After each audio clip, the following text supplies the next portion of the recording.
Добро вечер. Недела 22 часот, време за емисија во Центар на YouTube. Јас сум Васко Ефтов, почитувани гледачи, а вие сте на вистинското место. Зошто? Бидејќи во наредните 55 до 60 минути и вие и јас имаме право да знаеме вистината. Поздрав до сите кои се останати во Скопје и во Македонија, ќе ја гледате емисијата во Центар, бидејќи имавме 3 продолжени викенди, едниот Великден, вториот Рамазан Бајрам и сега пред 1 мај, утре е 1 мај, голем празник за сите нас кои живеевме во поранешна Сафара Југославија. Всушност ова значеше почетокот на туристичката сезона. Никола Груевски со тие измени, законски измени во легислативата или законски измени во делот на празниците, ни го зема 2 мај, бидејќи секош 1 мај и 2 мај значи почеток на туристичката сезона. Поздрав до сите кои се чувствуваат работници, кои се чувствуваат трудбеници во Република Македонија, кои со сопствената пот и сопствената работа ги хранат своите семејства, да сме живи и здрави и се дружиме уште наредните 100 години. Вечерва едно одлично интервју со професорот Илија Ацевски, каде што разговараме токму на тие теми. Што и треба на Македонија? Дали Македонија има основа за револуција? Не револуција да земеме пушка во рака и да се бориме туку да ја промениме државата, да ја направиме државата подобро место за живеење, зошто ни се иселуваат младите и паметни луѓе, а ни останат оние кои нема каде додат, се напикуваат во политичките партии и подоцна политичките партии стануваат биро за вработување, и дали членството во Европската унија и во НАТО нешто може да смени. Ние сме едно конфузно, дифузно општество кое не знае што сака, не знае каде оди. 55 минути интервју со Илија Ацевски, останете со нас, нема да зажалите. Добро вечер за Илија Ацевски, доктор по социологија. Наука која треба да ја мери или да ја испита, да ја дефинира душата на општеството. Така можеме да кажеме? Па душата и паметот. И паметот ли? Да. Што е полесно сега во моментов, душата или паметот на општеството да се испита паметот или да се мери? Тешко може да се мери, да се истражува. Можеме само тоа така, ајде да речем фигуративно душата, али во смисла на ова што се случува во Македонија денес, само во овој момент, не. Тоа е нешто кое се формира едно 3-40 години.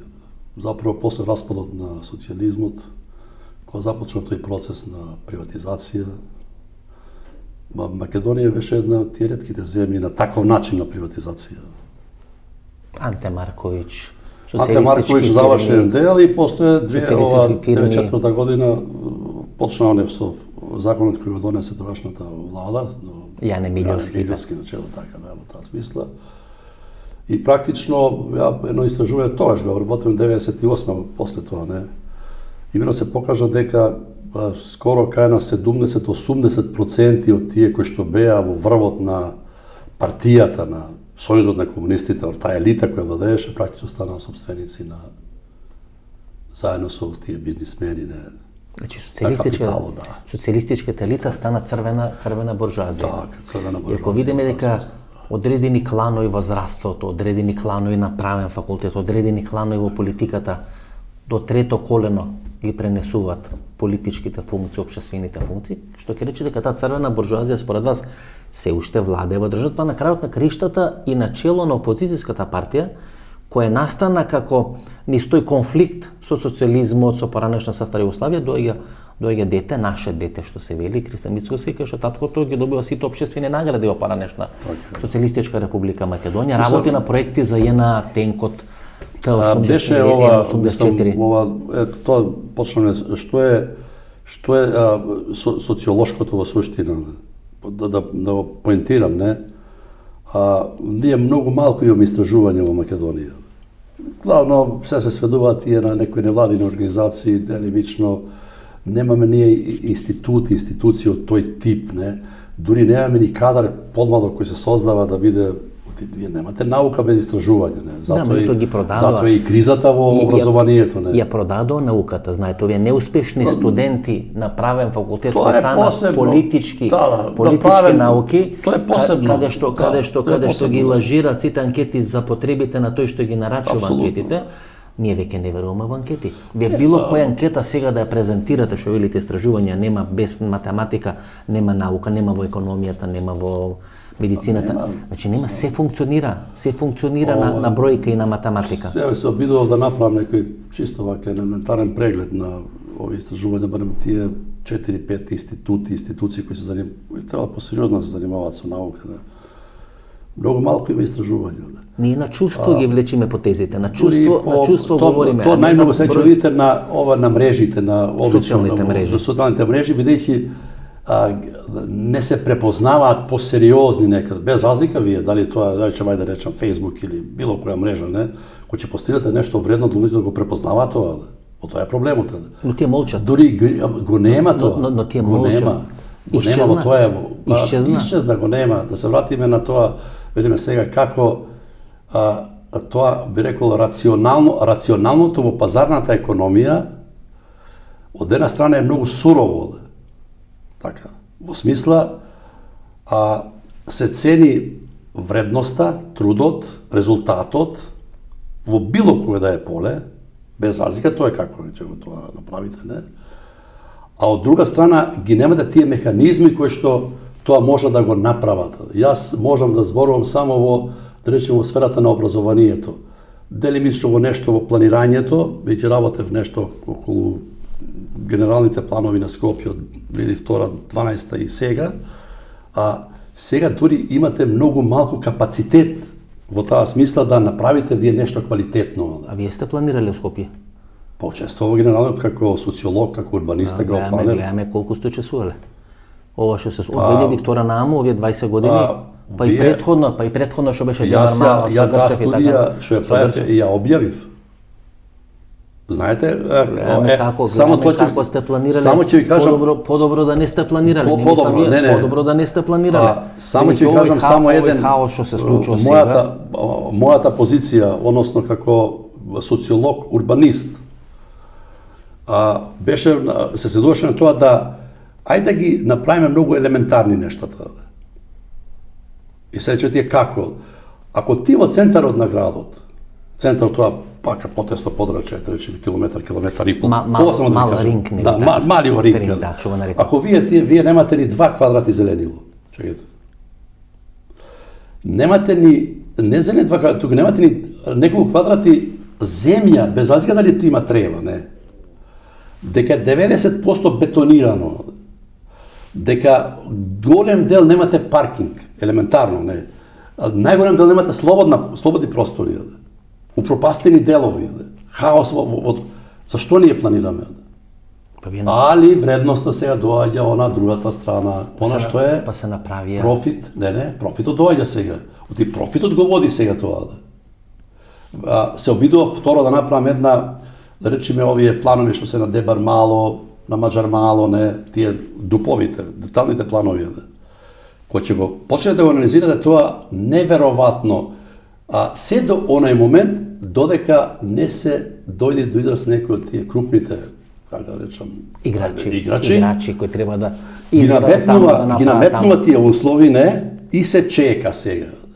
Кога момент ќе почнат, се доаѓаат тие медиуми, доаѓа јавноста, се прашуваат граѓаните, тоа стопира, Некој друг случај сега во центарот на внимание, после 5-6 месеци, година, дена доаѓаат булдожерите. Така е просторот пред Holiday Inn. Holiday Inn, треска и така. Тоа е за мене, без разлика, најголемата трагедија во центарот што се случи во Скопје. Со Holiday Inn сега? Holiday Inn. Затоа што единствениот простор на таков начин во Скопје, единствениот слободен простор кој што ова, што остана? Вие сега ќе го бетонирате и ќе направите не знам колку 14 или колку ката беше? 14-20 катници не е туку. Да се согласувам дека тоа според мене, значи ако земеме дека вамо беше Скопје 2014 со која не се согласував, и ова што е сега кај Holiday Inn со кој исто така не се согласувам, знаете, вие убивате душата на еден Тој простор требаше да дојдете таа идеја. Вие го имате оној проект, јас првите комуникации со вас, првите контакти кои сме имале пред 20-25 години, првиот контакт со вас беше дека Скопје е подален град на левата и на десната страна на Вардар. Вие пред 40 години. Вие тоа го правевте. И вие сега отивате од таа страна на Вардар. Сега живеете од таа страна на Вардар. Сега гласата за некој ПСИО, албанец за премиер, а бевте од оваа страна на Вардар. Тоа е малку посложено, Чаирот е бевте на Џон Кенеди, па сега сте... Да, Чаирот е светски феномен, изградено во... Он е уништен практично како просто за живење. Сега планираат некој ден голем мега парк таму некаде дале, но не врска тоа се. Ма идете представете како се минува град. Прво таму беа стари Скопјани. Па бе овие богати турци, бидејќи тамо под Газибаба, знаете, тоа беше веројатно најубаво место. Па ги досели овие од Егејска Македонија. Одеднаш сега нели имаме еден процес на Албанија, значи во 40-50 години гледаме како се менува целата таа една структура и пред нашите очи се менува на градот. самиот почеток, душата е она што е рационалното. Скопје, тој стариот Скопје 50-тите, да го наречем, после војната, ја има некоја душа. Ако е тој некако поделено, тоа не е така изразено, направено, не. Ма луѓето комуницираат, знаете. Апсолутно. Комуницираат, се дружат. Второ земјотресот, таа трагедија голема постави нови основи на градот. Така. И Чаирот имаше да опорнете планот од 65-та година. Тоа е прекрасна населба. Добро, професоре. Ако земјотресот поставил нови основи во Скопје, каков земјотрес има случајно во Македонија што ние на нови основи сега ја градиме, или ја разградуваме, или ја разградуваме државата? Порано, ајде да речеме пред 50 или 100 години, имало свето тројство кај што е доктор, поп и учител или професор. Така. Ние сега сме држава или сме општество каде што не веруваме во ниту една од овие три категории. Одиме на доктор, а знаеме повеќе од докторот, бидејќи сме прочитале. Пред одиме на доктор на интернет и сме се едуцирале, без разлика што тој студирал 6 години медицина, па има пракса, па морал да волонтира и така натаму и така натаму. Од попот знаеме поише за црквата или попот вози джипови, мерцедеси и така натаму. Нели не е свето лице во кое треба да се верува. А се сеќам пред 30 години пред учителите мирно сме стоеле. Сега учителите мирно стојат и пред деца и пред родители кои ги финансираат учители. И се изгуби супстанцата на функционирање на како да се излезе од тој процес? Па има една од тие начини, или ајде така просто да кажем наставно, не. Па ќе кажеш да вие ни треба радикална, револуционерна промена. Револуција. Так. Сакате? Мислите дека револуција во Македонија? Револуциите, како што ние ги поимаме од тој тип, повеќе по се израска не се можни. Околу што би била, например, таа револуција според вас? Вие, па во тука е проблемот. Вие можете да ја дефинирате, ние ги знаеме тие борба против корупција, право, систем, да не гледам тие десетина нешта, кои се да речеме, кои би не вовеле во некој начин во еден, ајде кажам, европски контекст на функционирање на институција. Например, 70% зголемени плати на функционери. Тоа е посебно, не. 70%. Тоа е основа во секоја држава. Нема да биде зголемени. Ти кажам зошто тоа. Се согласувам. Меѓутоа еве приказната е 70% се зголемат. Тоа е медиумски да ние се биде преокупирани. Тоа е основа. Но што беше мојата ова елементарна поента не е. Кога практично ја имате тој, како велиме ние, распад на институцијата или јас тоа го истражувам во особено во високо образование, системска корупција или корупција во системот, или системска корупција, не, корумпиран систем. Не. Вие повеќе тука немате можност за некаква, како би рекол, ситна поправка. Што ќе поправате? Така. Треба да се луѓе, таа е разрушена. Мора се струши, на нова се гради. Али не може ни да ја срушите зградата, во тоа е сега проблемот. И што ќе правиме? Како ќе ја срушите? Што ќе правиме? Да ја срушите треба некој да има некоја сила, некоја маса, да има динамит, некој динамит. Еве сега промени. Тоа што говорите вие, што говориме ние, тоа многу лесно се пренесе на ниво на партиска политичка борба. Погледнете ги информациите. Денешната информација. Ако не тврде дека тоа е корупција, криминал, ова, други дека тоа е прогрес на држава и така натака. Не знам. Значи драматични разлики. Тоа е крајни разлики. Во таа борба практично ти и така се владее сега. И ние како граѓани си ставен на таа ветрометина, на постојано некое ова како би рекол измачување, истрпување во тој информативен простор. Јалово, да те прашам тебе кога, еве, се сеќаваш кога протестира просветните работници? И зошто? Не се сеќаваме. Видите, јас постојам. Пред 5 дена имаше протест, не се сеќавам, ја бев таму, веќе нов тип на човек сега постои. Односно, многу добро го знаат овие тоа, кои што владаат, не? Бомбардирај го, барај некои крајности, некои, не знам, не постојано ова екстреми, инциденти. Медиумите се сите ставени во таа функција. 5-6 колку се национални телевизии, 10 тие портали, и да не редам таму, не, они се преоптоварени, не, И доаѓаме до таа, би рекол, како Тие е не се- нареком ја, тие- поразителна за поединецот сега. Тие не се ова- коректив. Тие не Не се се коректив. коректив. Тие се дел на процесот. Јас Тие се дел на денеска, процесот. од денеска, од Сабајле до ова време, видов негде околу 250 информации. Лажни вести или реални вести? Реални вести од вестници до телевизија, до портали, до не знам што Добро, све. сега. Сега, ова сакам да го Ајде. кажам. Толку информации прима еден човек во 16-17 век, за цел живот. За цел живот. Да.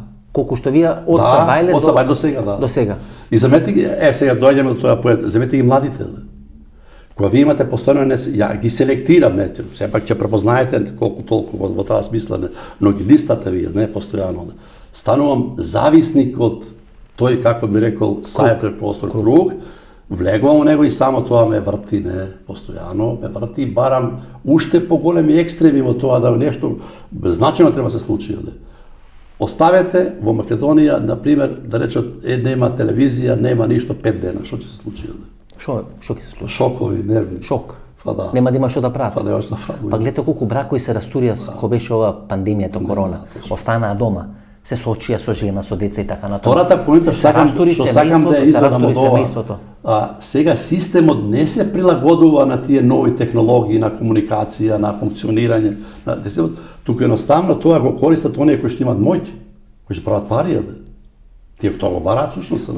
Пасивен човек кој е посматрач на некој начин, зошто еве не може да се случи некој позначаен, да речеме, протест во Македонија. Не може. Дури не знам дали би можело да се случи. Еве, имаше такви преку тој 78% да зголемат ова државна администрација, така, односно плати или плати раководители. Тоа што би значило тоа? револуција. Како? Или еве сега ова што се случува со овај, речете, автопатиштата. Бехтеленка. Да. Како? Дури ја велам во таа смисла ако има нешто вистинито во тоа криминално нешто така е едно. Ама ако не знаат што прават, а се случува, тоа е нешто друго. И на Тоа е пострашно, И пазете. трето, ако Тоа е имаме пострашно. систем на лажни вести кои ни креираат Тој постои, кои системот не постои. креираат тој креира, да. одредена Да. општествена реалност која не одговара на реалноста во Македонија, тоа е трето ниво. Значи ние имаме 3 нивоа каде што се Во предизвикува суштина ние конфликтност еве, и пасивност Да. во општеството. Ја те прекинувам. Јас не се разбирам што значи тоа да се гради автопат. Така. Но овој месец примив негде околу не знам колку илјадници информации за тоа. Од сите страни. Од сите страни, информации кои се толку противречни, се знае од една страна кои го бранат тоа, некои се на власт и оние кои што се опозиција, кои сакаат по секоја цена тоа да го урнат. Но јас сега зборам позиција на еден граѓани кој што посматра, Седејќи, кој што не се разбира и сега што да правиме сега? Знаете, професоре, што ќе се Во случи? што да верувате вие? Па така почнаме ние всушност. Знаете, професоре, што ќе верувате? И на крај на денот се. Секојаш е власта во предност, без разлика што опозицијата создава општествена хистерија. Сигурно. Во оној момент кога вие ќе видите првиот километар на автопатот, Ќе заборавите. ќе забравите на све. Тоа секојаш е власта. Меѓутоа, ние имаме тука една психологија, велите револуција. Па ние 100 години говориме дека Илинденското восстание е прерано кренато. После 500 години турско робство. 70 години пред нас сите, од црногорци, срби и така натаму, крена Поскоро, восстание, 80 години. направија држави и така натаму. И ние имаме филозофија дека прерано сме кренали Илинденско восстание. Ко велите дека нема критична маса, па ние се имаме сосема различни трендови од 60-тите години на минатиот век, кога овие кои не завршиле школа, кои немале можност да се вработат, заминувале во Германија, во Шведска и така натаму, се заминат паметни луѓе. Па Сега останува условно речено талогот кој нема каде да оди и се напикуваат у партиите и тие единствено преку партиите може да обезбедат вработување, Тој процес екзистенција, да се заврши во Македонија. Тоа вработување мислам заврши, нема повеќе простор каде вие да вработувате. Ама кај најдо се веќе нема. Сега видам таа на статистика колку 130.000 во администрација држава како што е Македонија. На буџет. Но кога ќе ставите локалната власт, кога ќе ставите други почнат институти, преговорите, се првиот чекор што треба се направи во Македонија, барем едно 20-30 илјади Со во ЕУ? администрација, да. Па тука е проблемот, професоре. Преговорите кои ќе почне Македонија своју 20 меѓу 30 веднаш треба тие да се Професоре, ама тука е проблемот, не е проблемот 3.500 бугари или 2.500 По влахи. која основа се ти ќе тие турци. луѓе пушташ од работа? Тие луѓе се бореле 20 или 30 години да стигнат во институциите, Така. знаат како влегле во институциите, сега некоја Европска унија, некои реформи што треба да се прават, вие ќе треба да го ограничите буџетот да биде сведен во одредени рамки, во одреден процент од бруто домашниот продукт, луѓе ќе останат без работа, ќе останат без тендери. Ова време е на Конкуренција ќе ни дојде, ние сме исплашени дека ќе бидеме прегазени од таа Европска унија. ова е време на модерно управување, компјутерско, така, Да. автоматизирано, да не речам, нека не предпоставува само службеници кои земат пенкало и пишуваат нешто, се работи но пак не води, не. Се вие луѓето најмногу се жалат од тоа дека имаме неефикасна администрација. Па нас Да изведете еден обичен документ треба да не знам што да поминете, не. Ама ние нема да знаеме да пополниме документи. За една, за 2 или за 3 години тоа све ќе биде компјутеризирано. Ќе имаме луѓе на 30, на 40, на 50, на 70 години кои нема да знаат да пополнат, кои нема да знаат пензија да добијат, кои нема да знаат на доктор да си закажат. Мислам, ние чекориме ко некој идно време. Да. Потрошивме милиони и милиони на компјутери за секое дете, а ние сме необразовани да можеме да влеземе во коштец со новото време. Јас се обидував да што значи таа револуција во информациите, и така информатичка, како да наречам, многу малку се особено младите се, како да речам, се обучуваат, описменуваат во тој поглед. Ова што говориме не може да направи селекција на информации. Користењето на компјутерот не е во функција на подобрување на неговите интелектуални способности, особено на младите, не така, или користењето на паметниот телефон. Не се во функција. Добар дел од професорите не се обучени за тоа. Така. Тие се оставени сами на себе. И сега вие децата ги оставате, еве сега овдека тие некои истражувања како што покажуваат, голема фрустрација. Нема израз, не може да формира обична реченица. Елементарни поими кои се однесуваат, да речеме, еве во ова сфера на социјални науки, на општествени, на психолошки и така натака.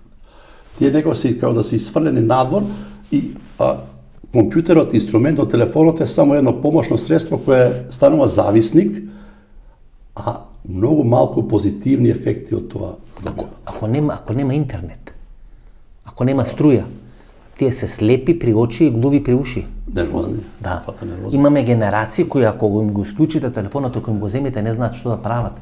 Не знаат. Вие кога ги прашате нешто, тие прашуваат. Нов предизвик кој што е сега ставен пред, да речеме, пред институциите во образованието и воопшто пред власта, не оние кои што управуваат, како да го направат тоа да биде многу поефикасно, многу поделотворно, би рекол, да се создават млад човек, не да формира личност, да формира свој карактер, своја иднина, не, и таа технологија да одигра таа позитивна улога. Јас се многу добро сеќавам кога произлега овие обичните, овие рачунари. Компјутери стари.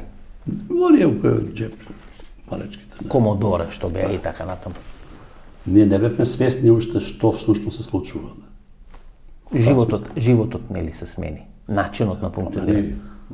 Сега ви се достапни сега, па дури читам овие новите джет, како се вика тоа сега, веќе тоа како да речеме.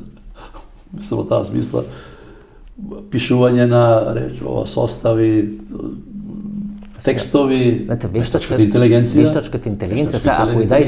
Ако и дајте наредба да ви направи фотографија на линденсково стање, така ви направи фотографија. Направи фотографија, текст, ви каже се што. Сега може да најдете. Тоа што на македонски уште не е така прилагодена, но за некое кратко време ќе биде тоа. Ние сме тестирале, давате наредба да ви направи за војната во Украина, ви прави одредена фотографија, фотомонтажа за војната во Украина. Дури некои не ги разликуваат од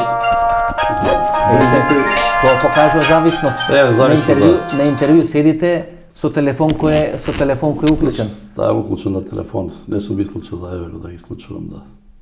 Значи професорот Ацевски е зависник од современата технологија. Барем можете да се споставите. Едно време станав зависник, мислам особено на мрежите, кога бев исфрлен од тој реалниот живот, за страна на мрежата, не? Тоа е замена за реалниот, тоа е замена за реалниот живот. Апсолутно. Колку сте понезадоволен во реалниот живот, Толку сте повеќе присутен на социјалната мрежа. Добро, ова хистерија која се создава, гледате, хистерија се создава околу се на социјалните мрежи. Значи, нормална ли е таа хистерија? Еве, јас патувам и по Србија, и по Словенија, и по Европа, и така натаму. Освен тука на Балканот, во одредени 3 или 4 држави, на други земји во Европа или во други земји во Европа, многу порационално се примаат тие информации. Ние сме на последно Понапредни се оние ние сме на последно место прво по лажни вести. Да. Значи со тие лажни вести ни креирате една сосема лажна реалност. Не дека ова реалност е убава во која живееме, меѓутоа таа лажна реалност не одговара апсолутно на вистината. Како да се спречи системот на социјална хистерија, како да станеме отпорни, да можеме да разликуваме може да се веруваме. не спречи да се превенираат тие негативни страни уште во помалата возраст, не? Децата кои ќе почнат од тие пониските оделенија, Децата не читат книги.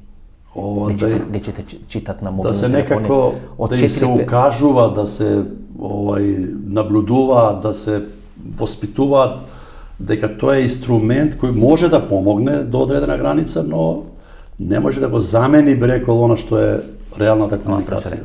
Како децата да читат? Децата немаат потреба да речеме од контакти со своите Врсници.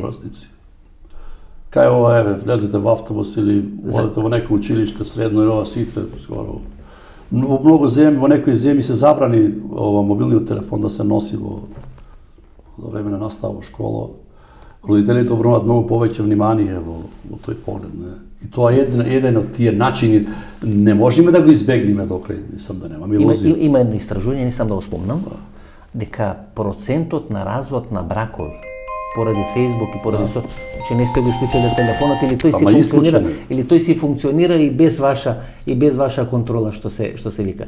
Има одредено истражување кој покажа дека процентот на разведени бракови во Република Македонија е енормно зголемен поради овие социјални мрежи.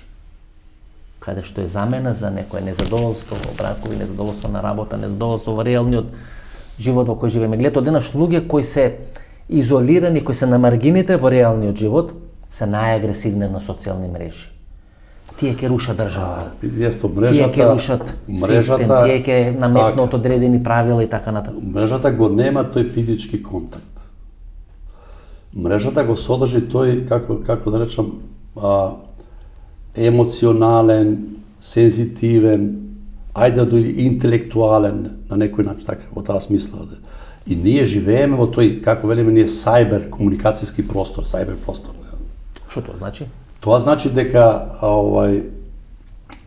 моите реакциите на човек, како единка зборувам, не, во однос на или комуникација и реакција во однос на другите се базира на самата информација. Така се формира таа. Ја живеам во тој свет. Ја не морам да излезам од станот да излезам, али да комуницирам со цел свет. Новата технологија тоа го возможи. Но таа кога вие ќе станете максимално зависни, максимално тоа значи дека као другото да не ви интересира, соседи да рече, пријатели, така. Вие комуницирате. Другирани сте. Па тоа е зависноста всушност, тоа е исто како еден вид од речеме не во таа смисла на дрога или алкохол и не знам што да. Али негативните ефекти се стравични, особено кај децата, те се гледа во нивната тежина, да речеме не бавање со спорт, со изгубање интерес за другиот и така натака. Он реагира само на мрежа. Дете, професоре, вие кога сте на социјални мрежи, ако нешто не ви се допаѓа, го исклучувате телефонот или го банирате тој што ви пишу или тој што ве прашува. И ако тоа е замена за реалниот живот, вие сметате дека можете да банирате или да избришите било кој во реалниот живот ќе ви се спротистави, знаете. Како велат, кога ќе се соочите со поглед во интервју, во дебата или било каде, тогаш вие преку погледот или боксерите, гледате, ако боксерите треба да излезат да боксират, на мерењето или пред почетокот на бокс мечот се гледат во очи за да може да се наметнат нели волја да покажат дека е похрабар, дека е порешителен. Овде тоа не постои. Овде тоа не постои. Тие луѓе веќе немат реален контакт со животот, реален контакт со пријатели, реален контакт со девојки.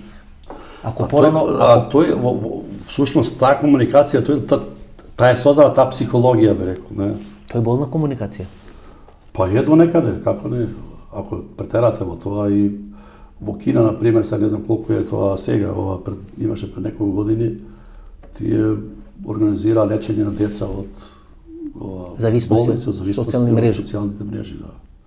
И да имаше некои безобразни фотографии, безобзирни, не, од тепат една со прачка, не, да им покажат дека едноставно им покажат дека тоа што го прават не е добро, во таа смисла. И добро, професоре, кој ги правите овие анализи, анкети на тие што има завршено основно, што има завршено средно училиште, таму јас претпоставам дека вие доаѓате до одредени фрапантни податоци колку не знаат, колку се слабо информирани. Важно е последните анкети што нешто има некои резултати да ги читам, тоа се застрашувачки.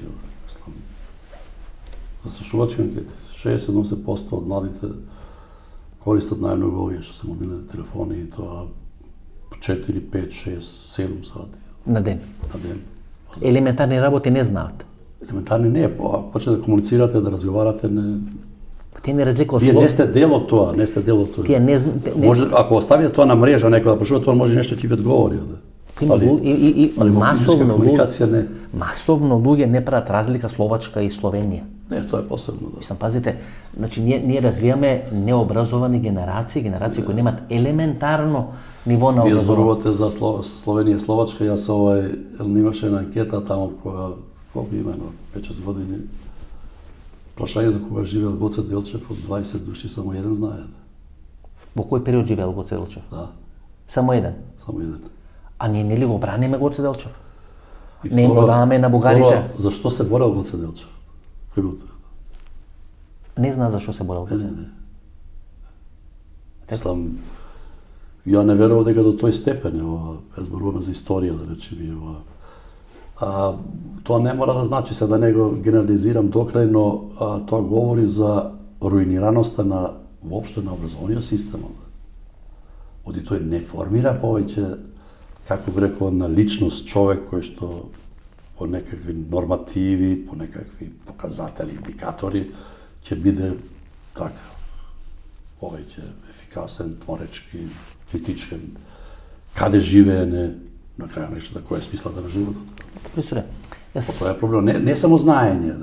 Образованието не права само знаење, туку и воспитување и, како би рекол, едно сместување на тоа индивидуално однесување, особено на младите, во еден контекст, во еден простор, да се бараат самите себе си, не?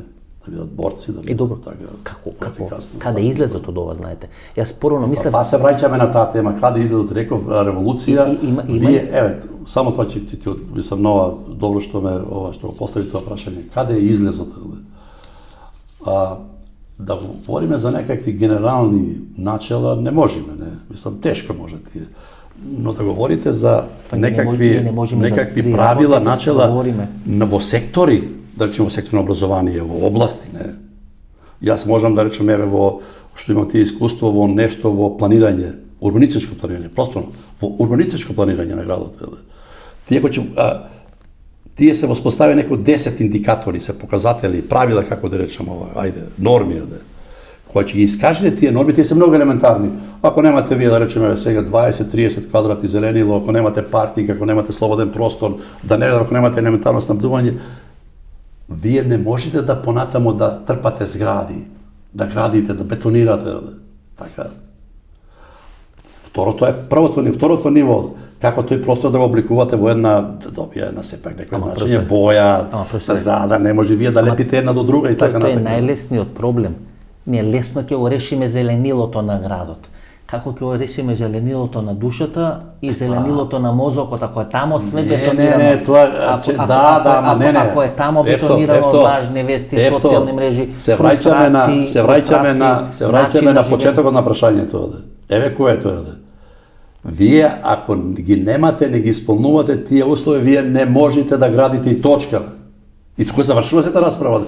Не може градоначалник да се занимава со градски сообраќај. Добро, вие мислите дека поради тоа ние го имаме дерогирано системот, дека ако не почитуваме елементарни работи.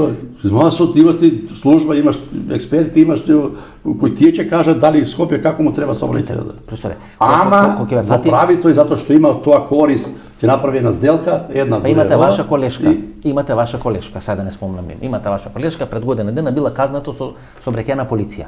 Да. И сега не негира дека возела над дозволената брзина. Туку дека полицајците се скриле на скришно место. О, ете. Знаете пресорката, нели? Мислам, ајде да. Мислам, знаете, се застанале скришно место и ја чекале не за да дојде. Ја чекале не за дека, казна. значи не е поентата дека не почитувала брзина. Не е Па за поентата тоа дека говориме возела. ние. Значи професорка која треба да воспитува и седнала тамо, се распишала на Фејсбук, полицијата на скришно место стојала, За тоа ние за тоа говориме. И како да се Кога ќе профункционираат тие елементарни правила. Ете таа револуција. За мене е револуција која ова што говорам ќе го смениш на многу елементарно ниво. Ќе следиш на ниско. Вие зашто произведувате кадар како институт? Чекајте, кај се вашите кадри? Вие ако не одговорите на тоа прашање, нема да постои тоа. Нема да бидете финансирани. Колку од вашите кадри се вработени? 5%. Како вие уште запишувате по уште 50-100 студенти? Чекајте. Намерно да направите кадри кои не може да се вработат. Намерно не го прават, ако прават намерно едно, ако прават ненамерно или од незнање, тоа е сосема нешто друго. Да се разбереме, да немаме, да живееме таа илузија. И јас зборам за некои сегменти што ги познавам, пази, во таа смисла.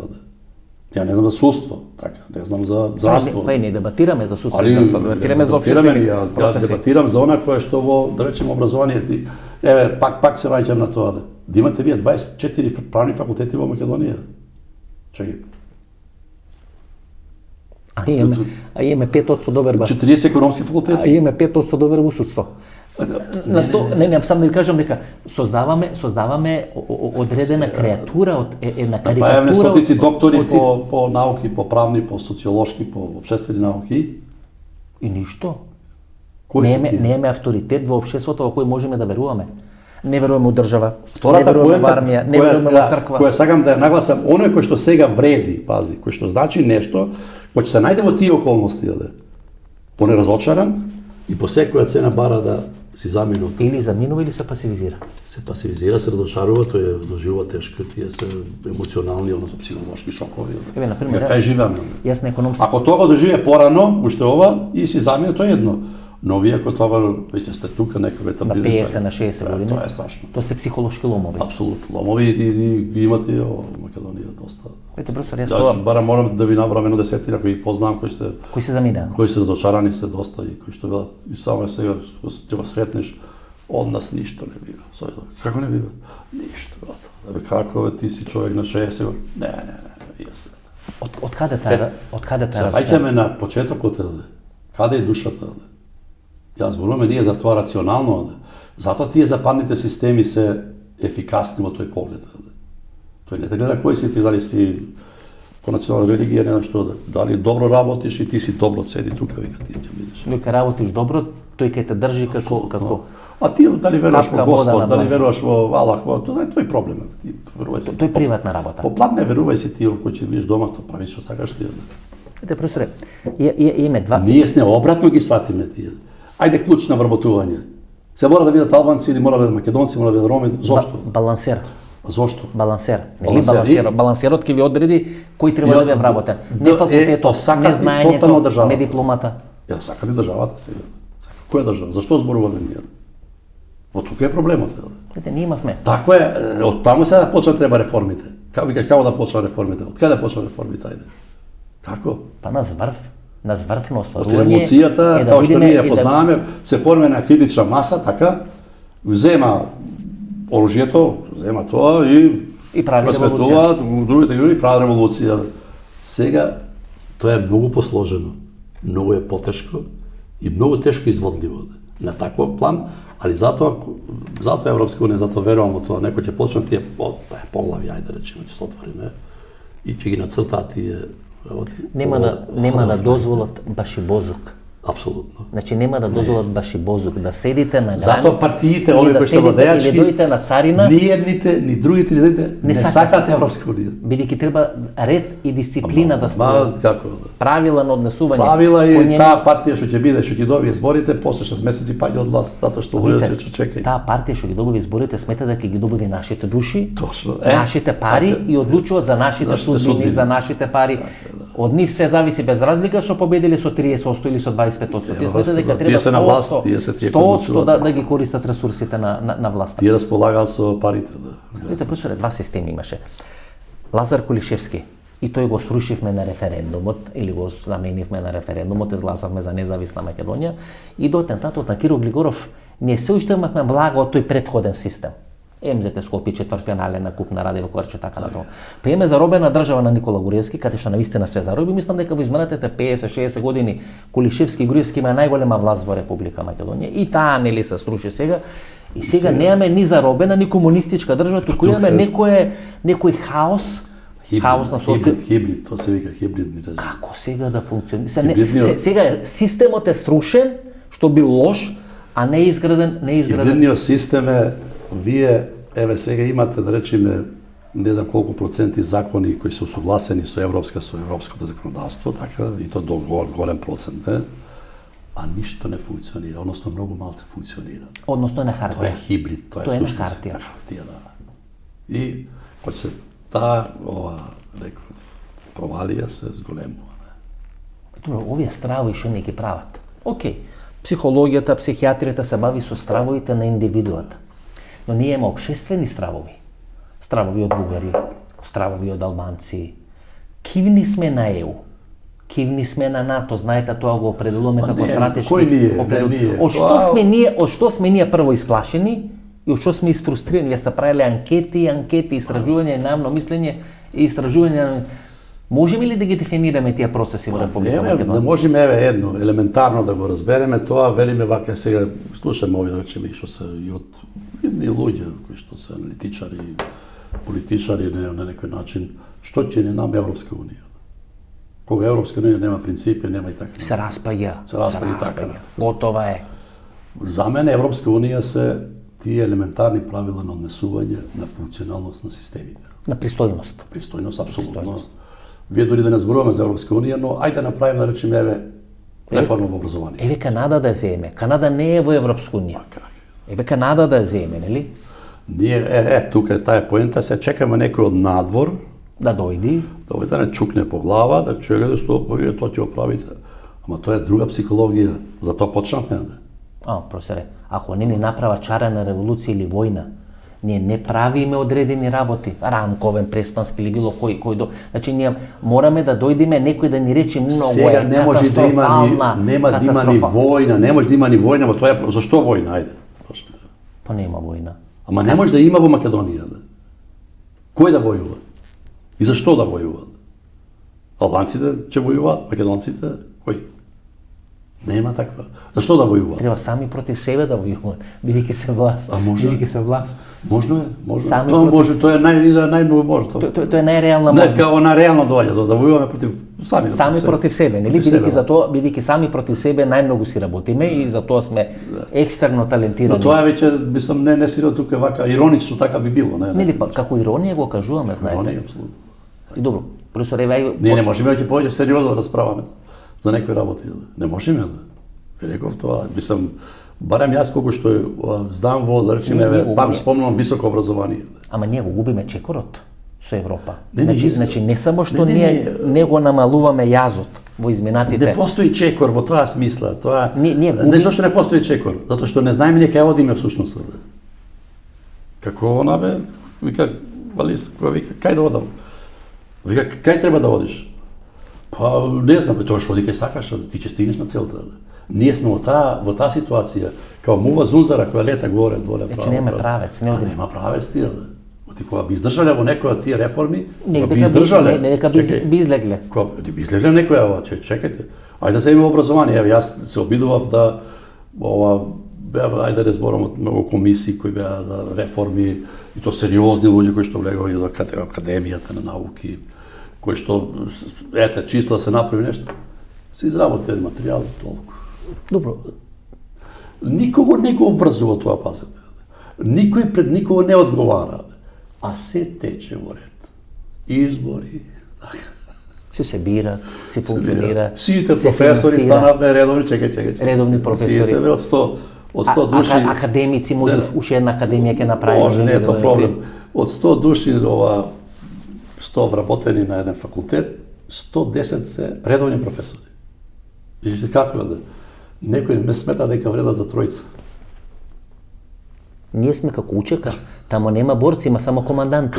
Вие ако слушате кој све, нели, кто си бил ти 2001 командант? Испаѓа дека тамо немало обичен борец, биле сите команданти на учеката. Сите професори, да нема студенти да имате. Го немаш ти тој показател, критериум, на што да вреднуваш? Така? Дали си ти професор, сега тоа пак ми е обсесија, на 40 години или само на 60 години највисоко звање, тоа нема врска. Како нема врска? Овој што на 40 зак, тој треба да има, не знам, највисоко звање, некои откритија, чуда, не? Добро, професоре, гледате, ние сме членка на НАТО и ние за тоа членство во НАТО направивме драматични отстапки. Преспански договори има и така натаму и така натаму. И сега ко членка на НАТО, ние сме за Русија во војната со Украина, зад кој стои НАТО сојузот. Како тоа да го дефинираме? Не сакам нели да политизирам, сакам социолошки тоа да го сватам. После види социолошкиот, ако бараш некоја, би рекол социолошкиот, бараме внатре во Македонија да објасниме. Толку сме разочарани од НАТО, не е разочарани, тука едноставно тоа е повеќе стратешки, глобален одговор на тоа, затоа што Грција постави, Грција си ги решаваше незините проблеми, да се разбереме, да нема илузија. Македонија е Грчка и точка. Така. Односно, направија тие остапки, ето, односно да речеме Македонец, па Северна Македонија. Дека Македонија е дел на елинистичката или хеленистичката култура, ајде да не навлегуваме во тие. Не навлегувам, тоа е колективна меморија, ако ти кажеш дека потекнуваш од времето на Александар Македонски и не постои сила тебе која што може да се убеди во нешто друго. Имаше се до момент додека она што е политичкото не реши некој инаку, не е така, не те именува да. Тоа не можеме ние сега да станеме веднаш да се да го убиме идентитетот, но за 50-100 години, веќе како доаѓаат генерациите, тие многу малку ќе се сеќаваат на некои нешта. Не знам дали следите грчки медиуми. Тоа имаше драматични таму имаше драматични реакции после објавувањето на овој трајлер за серијата Клеопатра која треба на Netflix. Глумицата е црна. Црномање значи. Се крена грчката држава за разлика од македонската, иако нели овде се создаваше дека ние преку Александар Македонски, дека Клеопатра е дел на Птоломеидите или на таа структура која потекна од генералите на Александар Македонски, доаѓа на Netflix и ние немаме мобилизација на општеството. Тоа не е расправа за наука, тоа е кога веков таа колективна свест кога се формирала низ тој долг период и така се формира всушност етносот, нацијата на некој начин. Кога ќе чепнеш тука, си чепнал длабоко во суштината на проблемите. Страдаме од фрустрација, страдаме од страв, страдаме од знаење, незнаење, од што страдаме? Сите тие кои ги редиш, може да редиш уште па затоа хибридот всушност. Ние не ги сакаме бугарите. И сме против бугарите во уставот. Ние се плашиме од албанците, знаете. Не да не ги сакаме бугарите. Ние создаваме едно општество кое е сфрустирано од 2001 година, кое е сфрустирано од Преспански договор. Генерациите кои се изградени на 2001 година на рамковниот договор сега доаѓаат на власт или се во дворието да бидат власт. Не мислам во политички партии, туку како генерации, како генерацијски феномен. Да, се 20 години е од приликата. Поминат тие луѓе сега се 25, 30, 35 години. Почнува да се менува менталитетот веќе во тоа. Генерацијски се менува тоа во република. Апсолутно, да. Како ние со тие луѓе кои се изфрустрирани од тие процеси. Тие веќе не го носат тоа бреме на старите системи, на другиот систем, на школувањето става. Па тука е соочувањето со ова, не. И едно од тие веројатно излези би било се бара една, реков, мораме ние да особено во политичките партии, зборувам за македонскиот блок. Мислите дека политичките партии? Мора. Неопходно е да се разграничат и да се постават некои линии дека за тоа во македонската држава општество не се разговара повеќе. Гледате, професоре, Умберто Еко имаше одредена изјава кај што велеше пред 20 или 30 години идиотите ќе отидеа во кафана, ќе фрлеа 3 пива и ќе збореа по кафана и тоа беше проблем на идиотите. Сега идиотите им дадовте социјални мрежи, ќе може да напишат и своите ставови да ги презентират пред илјадници, и тоа веќе не е проблем на идиотите во наводници, нели? Туку е проблем на системот и на општеството. И како ние да излеземе од тој систем? Тешко. Мислам тешко. Бара голема посветеност од оние кои имаат моќ, кои има власт, кои управуваат со образование, кои прават програми. Ама еве утре ќе биде 1 мај. Значи недела ја објавуваме. Мислете утре ќе биде 1 мај. И овие луѓе кои се бунат за работнички права и така натаму, 99% од нив ќе одат или во Грција, или во Охрид, или ќе одат тамо кај што потекнуваат, ќе вртат скара и нема 200 или 300 луѓе да излезат на социјални протести. На протести кои треба да им ги гарантират подобри права на работни места, поголеми плати, подобра екзистенција. На мрежите ќе го побарат нешто и... На мрежи ќе кажат, ќе фрлат 2 пива, ќе напишат некој сериозен или опасен статус на Facebook и тоа е тоа. И вие сте малце разочаран по ова што ја гледам. Не сум ова, види мене кога анализата те води во една насока и не можеш да избегнеш од тоа, мислам. Ова што го јас говорам на делот и истражувања, вака го елементарно го простувам од се правени во Македонија конкретно и пошироко. Мислите дека таа разочараност од двете големи партии, таа е разочараност од двете големи партии и сега дополнителна разочараност дека СДСМ е во подредена позиција во однос на ДУИ, која произлегува нели од 2001 година, односно тие успеале да победат 2001 година, но и да победат сега. Дали таа разочараност може според вас да е крени левица, која антиестаблишментска партија на некој начин? Не верувам. Не гледам се уште доволно, како би рекол, внатре енергија, сила, дека може некоја од тие, помали партии, движења, како би ги нарекол, дека може да направи нешто. Тој самиот чин што Апасиев отиде на гробот на Енивер Ходжа. Тоа да му кажа тие околу него дека тоа е. Кога беше 4 февруари, нели Гоце Делчев, тој отиде тамо пред некој дрвце во Кукуш, кој е срушен град во Балканските војни, кој е 10 километри изграден. Второ, кој да му на верува друга локација? Кој да верува тоа? Второ, ете, зема левица. Што всушност бара левица? Тешко може сега малата, не левица, малите партии. Вие не ве препознаваат ова. Едноставно, овие се доминантни и ја направија таа структура на некој начин во Македонија во секој поглед. Од материјална, да речеме, кадровска и вработување и да не зборувам не понатаму. И тешко може тоа сега да го така лесно едноставно да го поремети. Затоа не е можна револуција. Во некои држави тоа се случи такви ова. Победе некоја партија, па нешто ќе промени. Обично порано се леше дека треба гладен човек за да има револуција. Ние сега имаме гладни луѓе, но немаме револуција. Лазар Колишевски го дава она легендарно интервју во Белградска дуга кај што вели не можете со честни сестри дека за револуција ви се потребни 200 луѓе. Ние ни 200 луѓе веќе немаме. При тоа ова не значи повик да се руши нешто или да се прави. Револуција во нашите глави, во нашата свест да знаеме што сакаме. Не е можно. Знаеме ли ние што сакаме сега? Дали не денес знаеме. македонецот знае каде сака да оди и што сака да прави? Не знае, тоа е поделено. Во тоа е проблемот. Парализиран. Ние знаеме дека треба да има правна држава, така ајде. Кој е против правна држава? Викто прво што Дали правиме некој е... прво што правиме кога Сите сме против корупција, така? прво кога ќе нафатат. Сите сме за ефикасно образование, ефикасно здравство. Но проблемот како да го направиш тоа? Ма професоре, пите, јас тука се согласувам делумно со вас. Прво што правиме кога ќе нафатат сообраќајна полиција, вртиме кај некој што го познаваме во Тоа е министерството. посебно, апсолутно. Прво што правиме кога одиме во Министерство за здравство или во амбулант или во болници, ние плаќаме таму на шалтер за прекурен. Ама ние да може. не го обвинувај тој што го прави тоа, де. Па го обвинувам и тој што го дозволува тоа. Го обвинувам и Тоа е тој што проблемот. јас го обвинувам и тој што го дозволува и тој што го прави, бидејќи ако не постои едната од тие Ја работи повеќе нема да оној кој што функционира. таков е систем, па тоа е за тоа зборуваме за коруптивни системи и системска корупција. Вие ходите у Словенија, гледате дека има патека за велосипеди и таму нему паѓа. Ти нема тоа да го правиш ако знаеш дека ако го направиш нема да го успееш. Во тоа е проблемот. Јас го правам тоа, знам дека ќе успеам. Ама ако бидејќи нема систем. па нема систем. Или нема функционален, корумпиран. Го правам затоа што знам дека ќе биде тоа, затоа што на другата страна немаш корумпиран никој што ќе ле многу лесно ќе го прифати. Каква е иднината на македонецот? Македонче или македонец? Како ќе бидеме? Тежок одговор е тоа. Знам. Па и ние Не сум ја не оптимиста, не песимиста, не во таа смисла, да не бидам разберан погрешно, не, но многу е тешко, се уште, ето, тоа што ти говориш, тие почетни, како велиме ние позиции, почетни, не, ајде да речеме, да се дефинираме, да се определиме за една работа која ќе ја направи Македонија. до крај.